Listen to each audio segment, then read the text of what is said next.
Je me présente comme l'homme fort de la guerre en Irak. Sous ma direction, nous assurons la victoire. Je protégerai les intérêts de l'Amérique. Comptez sur moi. À tout seigneur, tout honneur, je vais commencer par Dick Cheney, l'homme que j'ai tant détesté sous la gouverne dans le temps avec George W. Bush, dans le temps du World Trade Center, la guerre en Irak. C'est là que j'ai commencé à m'intéresser vraiment à la politique internationale. C'était vraiment l'homme fort du gouvernement. Là, j'ai écouté plusieurs films historiques, plusieurs reportages. Et puis c'est sûr que, contrairement à ce que je pensais, que c'était vraiment lui qui décidait tout, non. George W. Bush, quand même, décidait plusieurs choses. Mais il emmenait large. C'est certainement le premier vice-président à m'emmener aussi large à la Maison-Blanche. Bush avait été le chercher, il le voulait absolument, mais je ne suis pas certain qu'il était très content de l'avoir finalement eu parce que ça a mis beaucoup d'ombrage à sa présidence. Après sa vice-présidence, Blackwater, il est devenu un des hommes les plus riches, 69 millions en une année. Ce qui met beaucoup de tâches à son dossier. Après avoir été pendant des années vice-président, il en a profité pour se faire des contacts et puis starter sa compagnie de sécurité et ensuite faire des millions. Donc, c'est un vice-président républicain.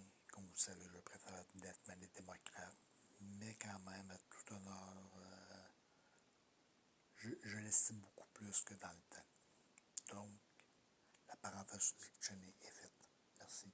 Bonjour à tous, je suis Joe Biden, votre meilleur conseiller. Pour réussir, il faut un plan solide et passer à l'action. Ne laissez pas les obstacles vous arrêter, persévérez, suivez ces conseils et vous atteindrez vos objectifs. Maintenant, mon deuxième préféré, Joe Biden. Vice-président sous la gouverne de Barack Obama. Il était dominant. Il a beaucoup aidé Obama. Il était un homme de confiance. Il était un bien meilleur vice-président que président, tout simplement à cause de sa santé. Il était plus jeune. Avec Trump et Biden, je me rends compte que les hommes de 80 ans être président. Même sur quoi je pensais voter pour un gars comme Bernie Sanders, mais il est rendu à 86 ans, c'est sa puissance. Les gars ont plus la résistance.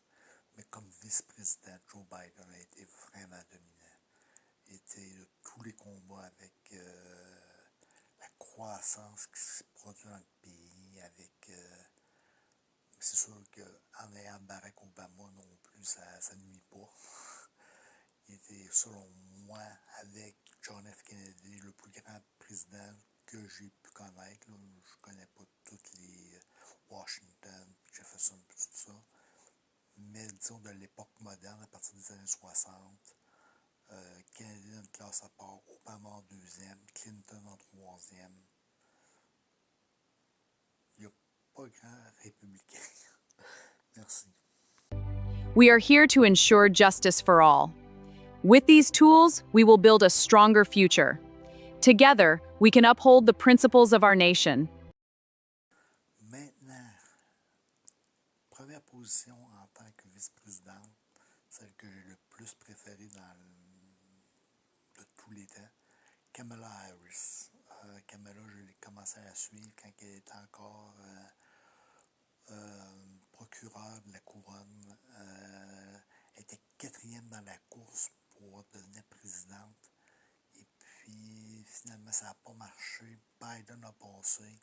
Et puis, Biden est allé pour chercher une certaine frange de l'électorat démocrate qui était plus... les femmes noires, aller chercher la communauté noire aussi. Biden était assez loin de ça. Kamala Harris a fait un travail absolument incroyable. Absolument incroyable. La meilleure. Je suis le bras droit de Donald Trump. Ensemble, nous allons rendre à l'Amérique sa grandeur. Nous sommes plus forts que jamais. Et maintenant, à tout seigneur, tout honneur, le dernier, non le moindre, J.D. 2025 de Donald Trump, son deuxième mandat. Au début, peut-être parce que je suis extrêmement jaloux, il est plus jeune que moi, il est vice-président, il était sénateur. Mais forcé d'admettre qu'il fait quand même une bonne job. Il réussit à tempérer quand même bien le caractère bouillant à notre cher Donald. C'était pas son ami, c'était son ennemi juré. Donc, JD, probablement candidat à la présidence en 2028. Je souhaite bonne chance parce que, d'après moi, les démocrates vont aller chercher le 2028. Moi, je vais vous parler des VP des USA. Certains, comme Biden, ont eu un grand impact. D'autres, comme Pence, sont restés discrets. C'est un rôle crucial, mais pas toujours visible. Salut tout le monde, deuxième partie des vice-présidents. Donc, je vous cite des petites notes, je vais le lire un peu parce que c'est très complexe, puis je veux surtout pas l'oublier, puis je veux pas que ça soit trop long non plus.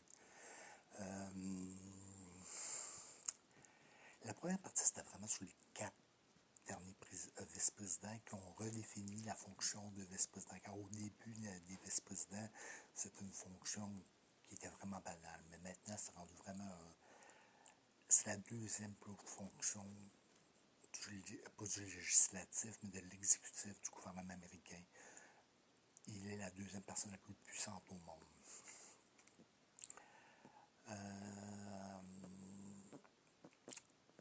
Fait intéressant à marquer, dans la Constitution, le vice-président doit être apte à remplacer le président à tout moment.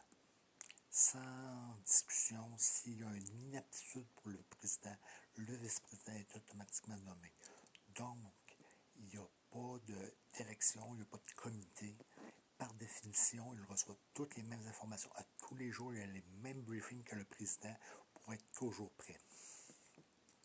Ces deux fonctions primaires, président du Sénat, il vote au Sénat seulement s'il y a un tie-break.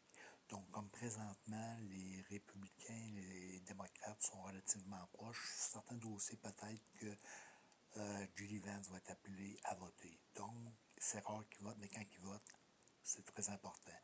Il n'est pas toujours au Sénat, mais il est très influent auprès des sénateurs.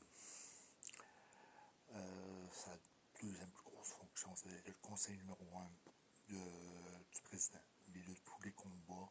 C'est lui généralement qui gère les relations internationales. Washington, le président reste, et puis le vice-président se promène, contacte les autres présidents à travers le monde ou les autres premiers ministres. Quand tout est réglé, là, le président y va, puis s'en va signer. Mais la job de corridor, c'est toujours le vice-président. C'est un des postes les plus sous-estimés à Washington. Les gens en général pensent que n'importe qui peut faire ça. Non. T'es le président, mais t'es le président dans l'ombre. Certains, comme Dick Cheney, on va parler dans la partie 3, Dick Cheney, Rice, pas Rice, oui. Tous ces personnes-là qui sont dans l'ombre, généralement, sont aussi, sinon plus influentes et on laissé plus leur trace dans l'histoire que même les présidents. Donc, selon vous, dans les commentaires, dites-moi qui, selon vous, a été le plus grand vice-président de tous les temps. Pourquoi? Likez, abonnez-vous. Il va y avoir des dossiers comme ça toutes les semaines. La section 3, ça va être, pas maintenant, mais la section 3, ça va être un retour sur tout ce qui va avoir été écrit. Donc, peut-être dans 2 semaines, je vais faire la section 3 sur les vice-présidents les plus dominants de l'histoire. On va se contenter de partir de Kennedy, c'est-à-dire de 1963 à 2026. Donc, moi, c'est Harris. Biden. Harris et Biden.